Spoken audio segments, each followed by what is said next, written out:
Dans le silence poussiéreux du désert, sous une simple route, un homme est piégé. Il a régné sur la Libye pendant 42 ans, mais aujourd'hui, il se terre dans une conduite d'évacuation. Quelques heures plus tôt, il dormait encore dans une résidence gardée par ses fidèles, convaincus de pouvoir survivre à ses ennemis.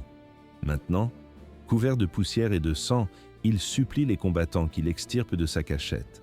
Les caméras des téléphones portables qui filment ses derniers instants vont diffuser des images qui marqueront la fin d'une des plus étranges dictatures de l'ère moderne.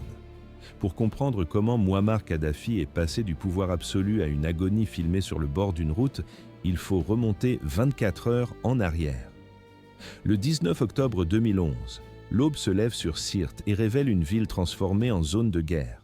La cité côtière où Kadhafi était né subit un siège depuis des semaines. Les bâtiments sont éventrés par les tirs d'artillerie et des quartiers entiers ne sont plus que des ruines. Les forces du Conseil national de transition, soutenues par les frappes aériennes de l'OTAN, resserrent leur étau. Mais dans le quartier numéro 2, une poignée d'hommes luttait encore. C'est là que se cache Kadhafi, dans une zone résidentielle devenue l'un des derniers bastions de ses partisans. Il change constamment d'abri, ne restant jamais longtemps au même endroit. La nuit du 18 octobre, il l'a passée dans la maison d'une famille dont il croit la loyauté sans faille. La demeure est modeste comparée au palais qu'il a connu, mais elle offre une protection et le maintient près de ses derniers combattants. Les mois précédents n'ont été qu'un long cauchemar de retraite et de perte. Le soulèvement qui a débuté en février a balayé la Libye à une vitesse foudroyante. Ville après ville, tout est tombé aux mains des forces rebelles. Son propre appareil de sécurité s'est effondré.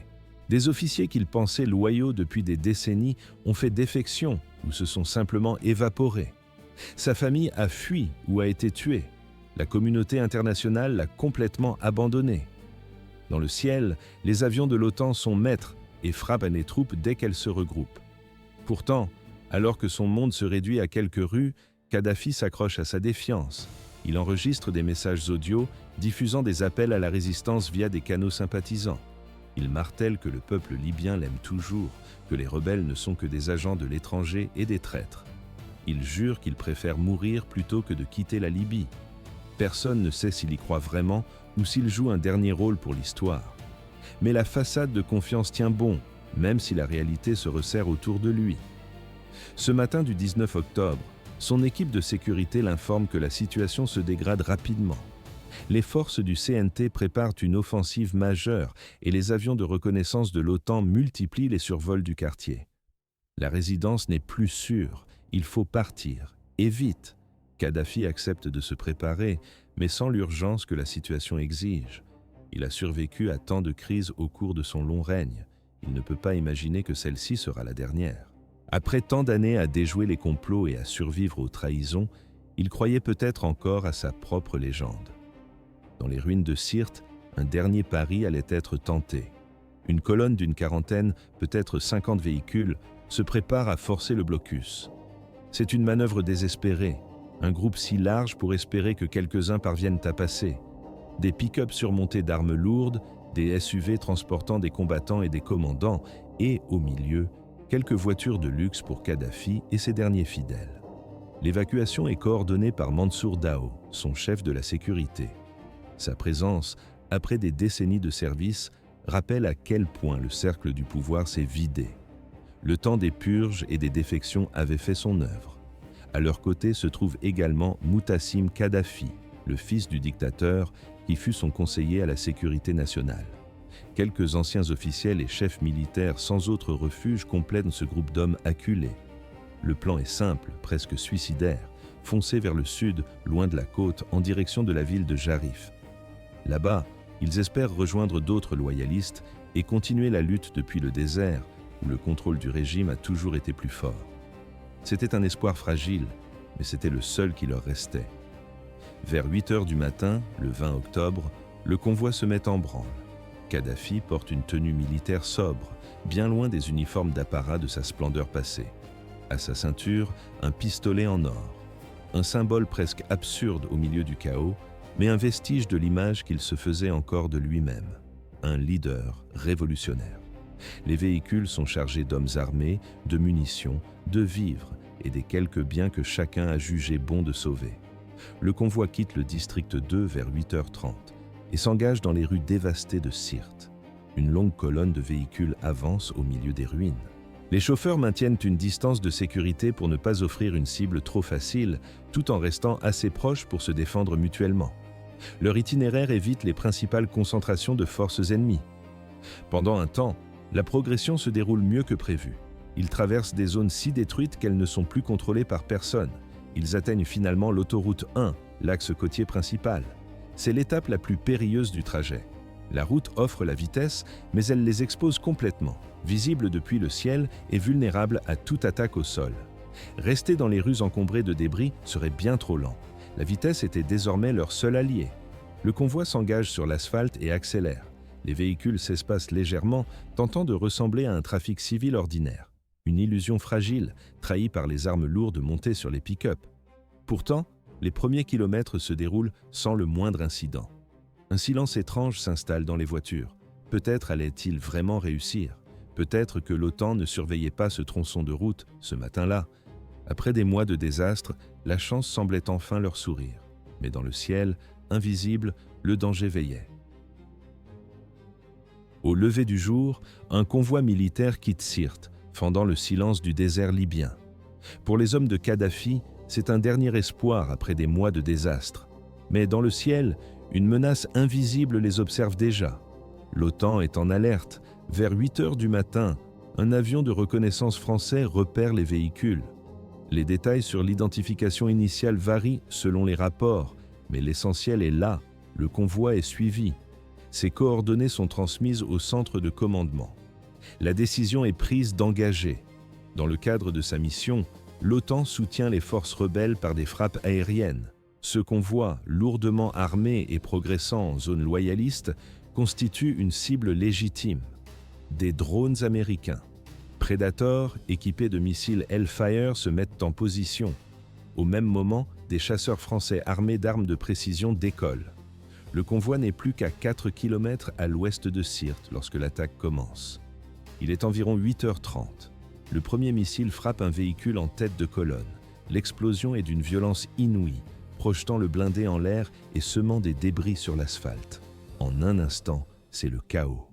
Les chauffeurs accélèrent, virent brusquement ou freinent selon leur instinct et leur entraînement. Certains tentent de forcer le passage, d'autres font demi-tour pour fuir vers Sirte. Plusieurs abandonnent simplement leur véhicule et courent pour sauver leur vie. La colonne est instantanément brisée. Quelques secondes plus tard, un deuxième missile percute une autre cible, puis une troisième explosion et une quatrième. Les drones et les avions de chasse effectuent plusieurs passages, tirant sur les cibles concentrées sur la route. Le convoi se disloque complètement sous le déluge de feu. Des véhicules quittent la route et s'enfoncent dans le désert, cherchant un abri précaire. D'autres plongent dans les fossés de drainage qui longent l'autoroute.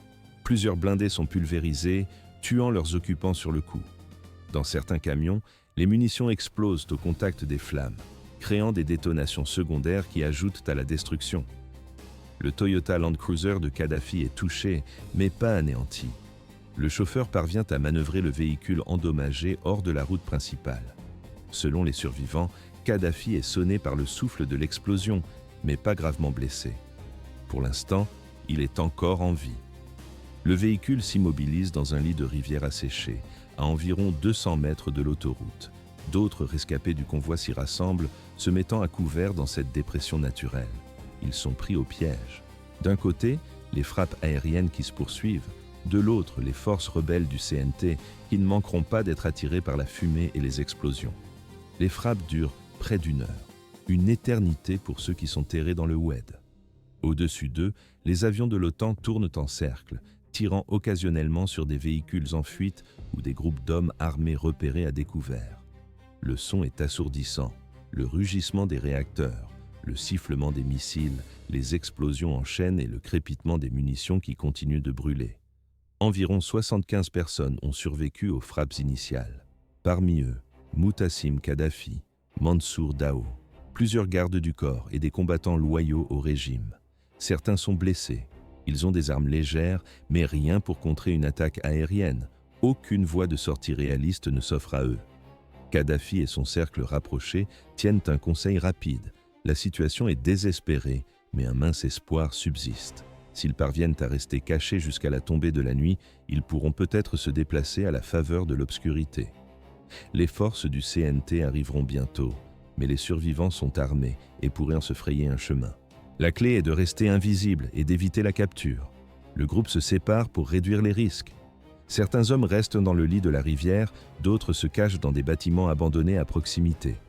Un petit groupe, incluant Kadhafi, se dirige vers une large canalisation d'évacuation qui passe sous l'autoroute. Le conduit en béton mesure environ 1,5 mètre de diamètre.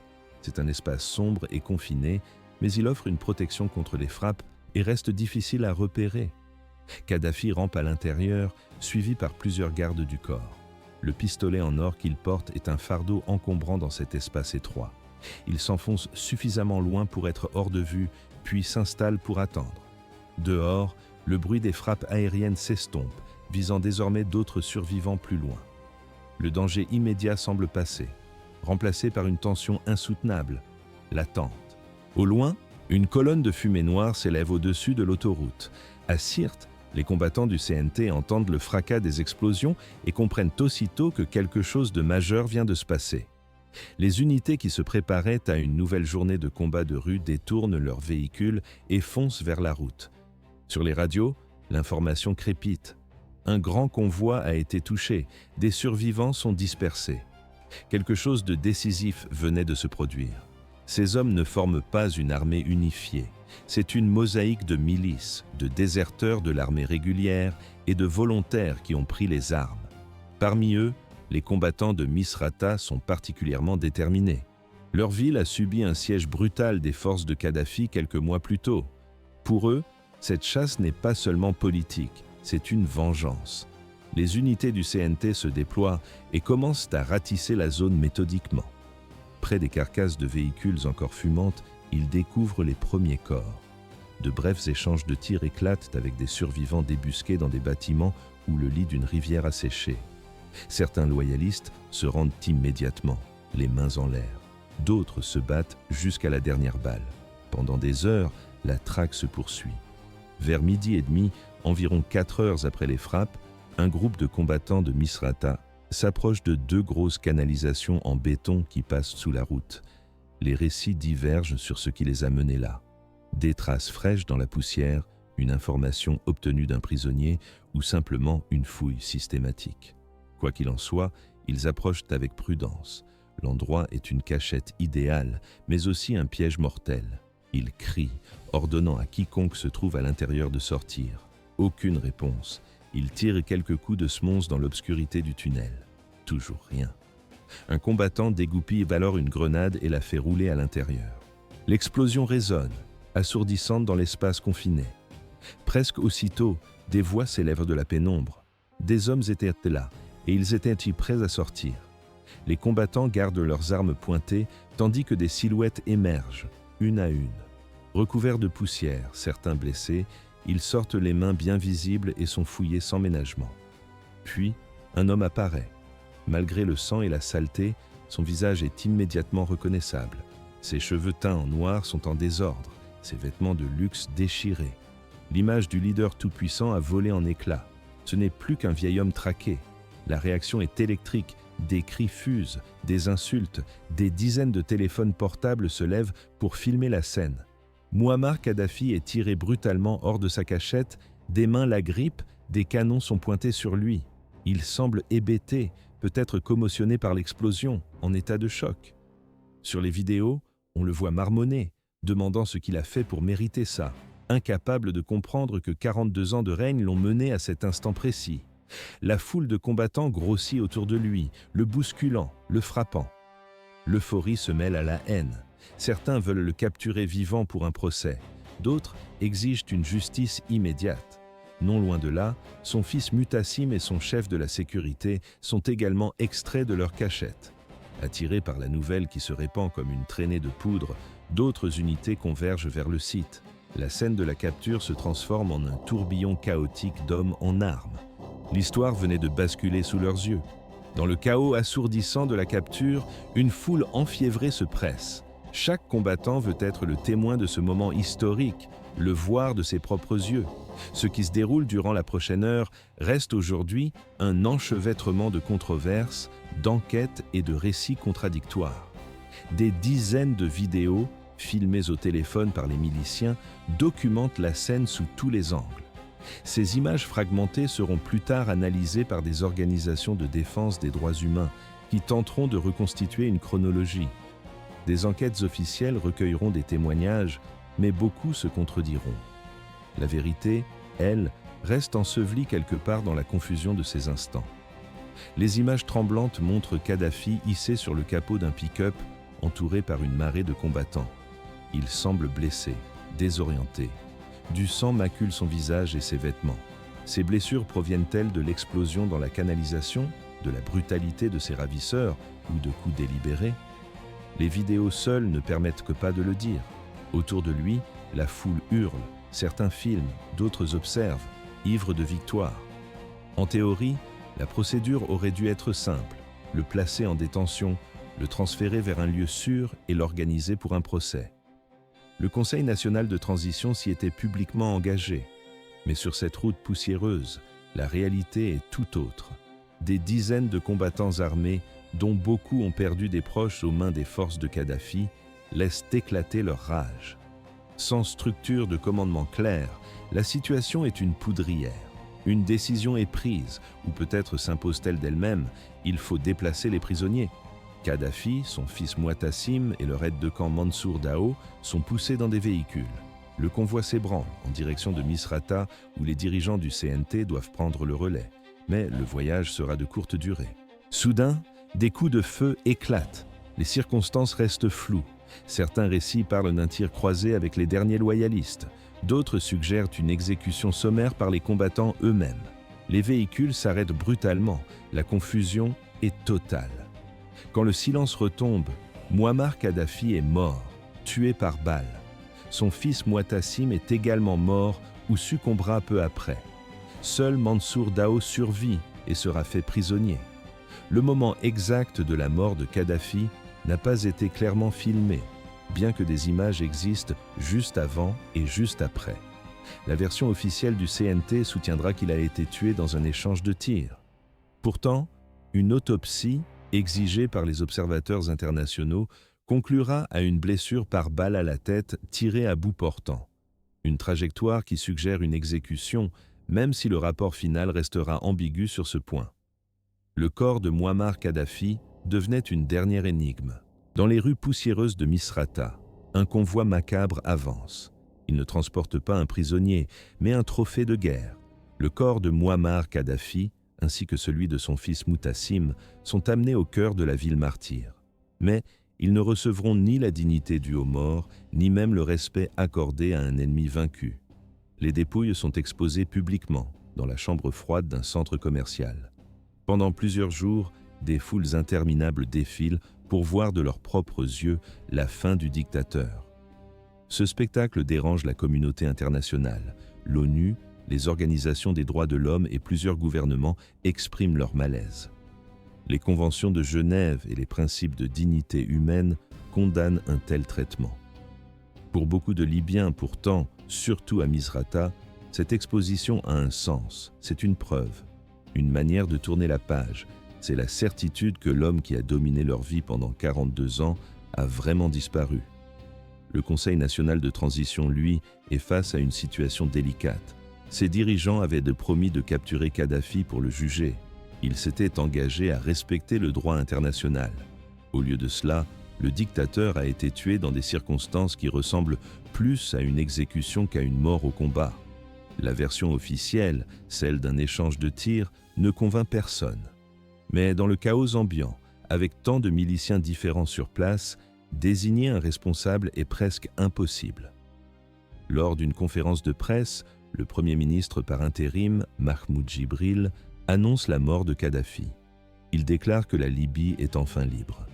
Partout dans le pays, c'est l'explosion de joie. Des tirs d'armes à feu résonnent dans les rues, les klaxons retentissent, les drapeaux s'agitent. La réaction internationale est plus réservée. Le président Barack Obama parle d'un nouveau chapitre pour la Libye, mais derrière les déclarations officielles, des questions demeurent. Des questions sur les circonstances de sa mort et des inquiétudes sur la stabilité future du pays. Tuer Kadhafi plutôt que de le capturer vivant a anéanti toute possibilité d'un procès. Un procès qui aurait pu établir la vérité et permettre aux victimes de faire face à leurs bourreaux. L'enquête sur sa mort ne débouche sur aucune accusation. Les circonstances sont trop confuses, les témoins trop nombreux. Et la volonté politique de poursuivre les combattants qui ont tué le tyran est tout simplement inexistante. Le nouveau gouvernement a des priorités plus urgentes que de savoir comment l'ancien dictateur est mort. Finalement, Kadhafi est enterré dans le désert, dans une tombe anonyme. L'emplacement est gardé secret pour éviter que le lieu ne devienne un sanctuaire pour ses partisans ou une cible pour ses ennemis. Ces 42 années de règne s'achèvent dans le silence du sable. La Libye, qu'il a façonnée par la force, la rente pétrolière et sa vision erratique, doit maintenant affronter un défi immense. Construire un avenir sur des ruines. Dans le silence oppressant qui précède la fin, une question demeure. Comment l'homme qui commandait des armées a-t-il pu finir dans ce conduit d'évacuation? En 8 mois à peine, tout s'est effondré. Son appareil sécuritaire tentaculaire, son image de visionnaire révolutionnaire façonné pour le monde, tout a été balayé. La révolte éclate en février 2011 à Benghazi, la deuxième ville du pays. Inspirés par les printemps arabes qui ont fait tomber les régimes tunisien et égyptien, les manifestants descendent dans la rue. Ils réclament des réformes, puis très vite, le départ de Kadhafi. La réponse du régime est brutale. Les forces de sécurité ouvrent le feu sur la foule. L'armée reçoit l'ordre d'écraser le mouvement. À la télévision, Kadhafi traite les protestataires d'agents de l'étranger, de traîtres qu'il pourchassera pour purifier la Libye. Mais la violence ne fera qu'attiser les flammes. Contrairement à ses voisins, une partie de l'armée libyenne refuse de continuer à tirer sur le peuple et fait défection. La protestation bascule alors en rébellion armée. Les villes tombent, les unes après les autres, aux mains des insurgés, et toute la moitié du pays échappe au contrôle du régime. Kadhafi tient encore l'ouest et la capitale, Tripoli, mais son emprise se fissure. En mars, la communauté internationale intervient. Le Conseil de sécurité de l'ONU autorise une zone d'exclusion aérienne pour protéger les civils. L'OTAN prend les commandes. Pour Kadhafi, le ciel libyen devenait un ennemi. La mission de l'OTAN évolue rapidement au-delà de son mandat initial, se transformant en soutien actif aux rebelles. Les frappes aériennes ciblent les forces de Kadhafi, ses centres de commandement, ses infrastructures de communication. La capacité du régime à coordonner ses opérations est démantelée méthodiquement. Durant le printemps et l'été, ses troupes subissent défaite sur défaite. Des officiers désertent ou sont tués. Les sanctions internationales gèlent ses avoirs et isolent son gouvernement. Sa propre famille commence à se fracturer. Certains s'enfuient, d'autres meurent dans les bombardements. En août, les rebelles lancent l'assaut sur Tripoli. La bataille pour la capitale est intense, mais brève. Les forces loyalistes, usées par des mois de combat et les frappes de l'OTAN, ne peuvent tenir. Tripoli tombe et Kadhafi disparaît. Pendant des semaines, le dictateur déchu n'est plus qu'un fantôme. Il diffuse des messages audio, affirmant être toujours en Libye, toujours au combat, prêt à mourir plutôt qu'à se rendre. Les services de renseignement et les forces rebelles le cherchent sans relâche, en vain. Il s'était réfugié à Sirte, sa ville natale, un lieu où sa loyauté était encore forte. Sirte devient alors le dernier bastion. Les forces du nouveau gouvernement encerclent la ville et entament un siège qui dure des semaines. Les combats sont acharnés, écrasant les défenseurs sous une pression constante, appuyée par l'OTAN. Les civils, pris au piège, subissent des souffrances terribles, sans accès à l'eau, à la nourriture ou aux soins. À la mi-octobre, Sirte est presque entièrement tombée. Seuls quelques quartiers résistent encore. Kadhafi est piégé, entouré d'un cercle de fidèles qui se réduit de jour en jour. Il aurait pu tenter de fuir vers un pays voisin ou négocier une reddition qui lui aurait peut-être garanti la vie sauve. Mais il a choisi de rester, par conviction, par orgueil tenace ou par simple incapacité à accepter que son règne était terminé. Une décision qui allait sceller son sort. Au tournant de la décennie, le sol tremble sous les dictatures du Moyen-Orient et d'Afrique du Nord. Un vent de révolte est sur le point de tout balayer. L'étincelle jaillit en Tunisie en décembre 2010. Harcelé par les autorités, un vendeur ambulant s'immole par le feu. Cet acte de désespoir déclenche une vague de protestations qui déferle sur toute la région. Le président tunisien s'enfuit. Celui d'Égypte est renversé par des manifestations monstres. La Syrie, elle, bascule dans la guerre civile. Mais en Libye, le scénario sera différent. L'insurrection se transforme en guerre totale plus rapidement qu'ailleurs. L'intervention internationale est plus directe, plus soutenue. La chute du régime, plus violente. La mort de Kadhafi, filmée sur un téléphone portable et diffusée dans le monde entier, devient l'une des images les plus marquantes de cette époque. Un symbole glacial de la chute d'un dictateur. Pourtant, la Libye ne connaîtra pas la paix. L'espoir d'une transition démocratique s'évanouit presque aussitôt. Le pays sombre dans le chaos, déchiré par des milices rivales et des divisions régionales, avant de replonger dans la guerre. L'intervention de l'OTAN et la chute de Kadhafi n'ont apporté ni la stabilité, ni la démocratie. La Libye devient un État failli, avec des gouvernements concurrents, des combats incessants et des crises humanitaires. Elle se transforme en une base pour les groupes terroristes et les réseaux de traite humaine. Pour comprendre ce désastre, il faut remonter le temps, aux 42 années du règne de Kadhafi. Il a passé sa vie à affaiblir méthodiquement toutes les institutions qui auraient pu contester son pouvoir, laissant le pays sans aucune structure de gouvernance solide. Pour garder le contrôle, il a monté les tribus et les régions les unes contre les autres. Ces divisions, soigneusement entretenues, ne demandaient qu'à exploser. La richesse pétrolière qui aurait pu bâtir une nation prospère a plutôt servi à financer sa mégalomanie et son appareil sécuritaire. Le culte de la personnalité qu'il avait bâti autour de lui n'a laissé aucune place à l'émergence d'une autre forme de leadership. À l'étranger, sa politique était tout aussi erratique. Dans les années 80, son soutien à des groupes terroristes plonge la Libye dans l'isolement international.